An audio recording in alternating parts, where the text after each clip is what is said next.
Hey everyone, Ishmael Collier is your Realtor Associate Broker with eXp Realty and the team leader for the team of experts. Today I want to take a few moments to talk about tenant rights. When you rent an apartment in New York State, you as a tenant have certain rights afforded to you by the law in New York State. Let's go ahead and take a few minutes to go over them. Number one, you have a right to a safe and habitable home. Landlords must keep the rental unit and the building common areas in good repair, free of hazards and pests, and must provide essential services such as heat and hot water and cold water.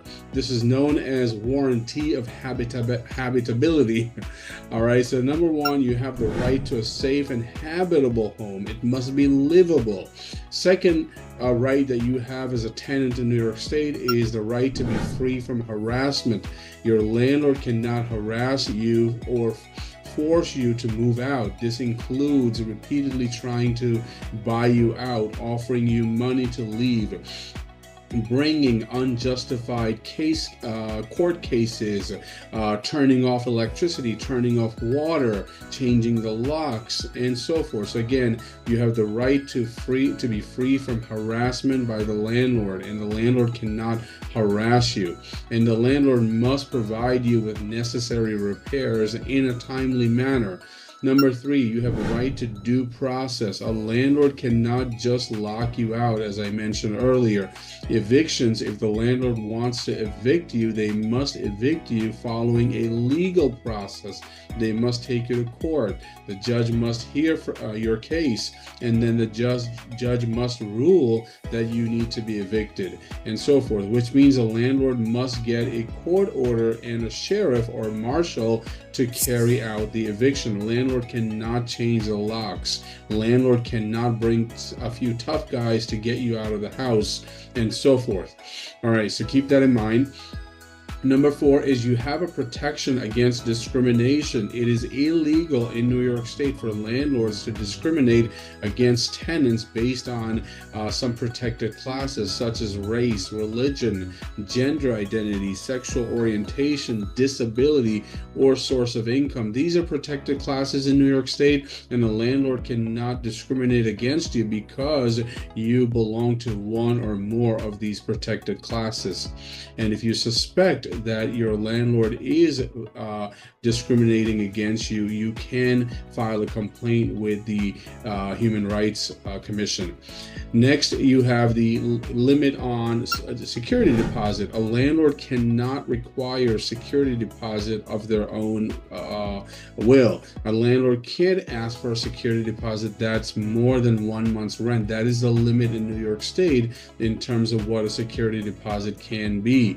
And they must return the security deposit in no more than 14 days of you moving out, along with an itemized list of any deductions. So landlord cannot keep your security deposit more than 14 days. They can return it in less than 14 days, in 2 days, in 4 days, 10 days, but not more than 14 days. And they must give you a list of what was the money reduced for. So if they kept a portion or all of your security deposit, a landlord must give you an itemized list of what the deductions were for. Next thing is the notice of rent increase or non-renewal. Landlord must provide, again, for tenants with leases, the landlord must give written notice of a rent increase of 5% or more, or a decision not to renew. So if the landlord is deciding not to renew your lease anymore, they must give you that notice. If the landlord is planning to increase your rent for more than 5%, they must give you that notice in writing. The amount of notice required depends on how long the tenant has lived there. So if you've lived there 2 years versus 4 years, the amount of time the landlord will give you will vary.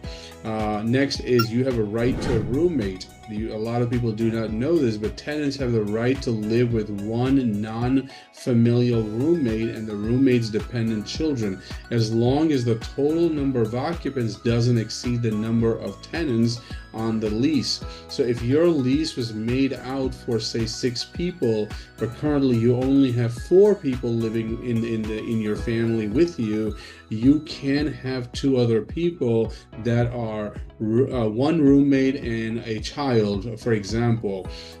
So you can have you have a right to have up to 1 roommate and their family members, and this roommate does not have to be related to you. So again, if your lease allows for a total of 6 occupants and you have 4 occupants living in your family with you, you have 2 spaces available, and you want to bring in your friend as your roommate, and that friend has a child, that is completely allowed. You're allowed up to 1 roommate who is non-familial and their dependent children, so keep that in mind. All right. And again, the total number of occupants cannot exceed the total number of occupants that are on your lease. You also, next one is you also have a right to assign your lease or sublease with the landlord's consent. A lot of these leases will say that you must obtain your landlord's consent, and your landlord cannot unreasonably withhold that consent.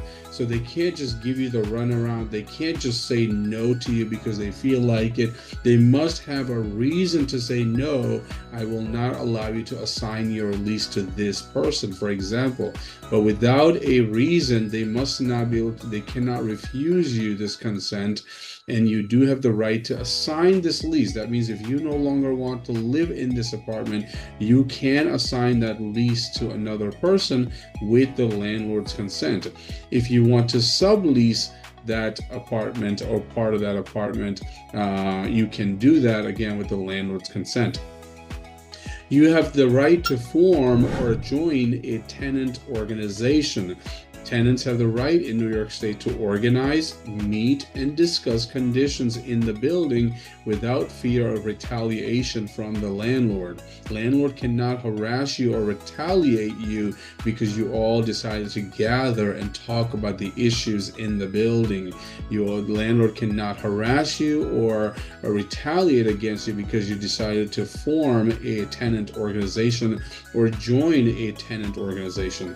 Lastly, for now, you have the protection against retaliation. So what happens if there is a retaliation? Landlords, as I said, cannot retaliate against a tenant who files a complaint about a housing violation or exercises your legal rights.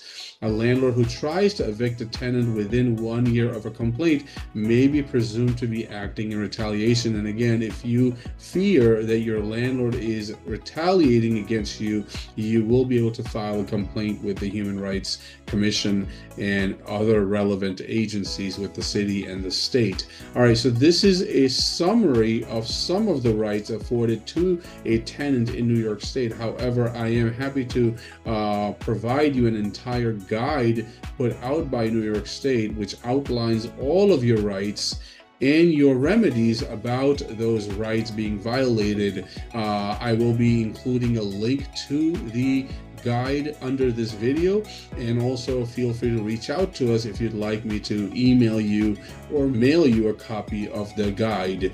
My phone number is 914-540-8849, 914-540-8849. Ishmael Kolya is your realtor.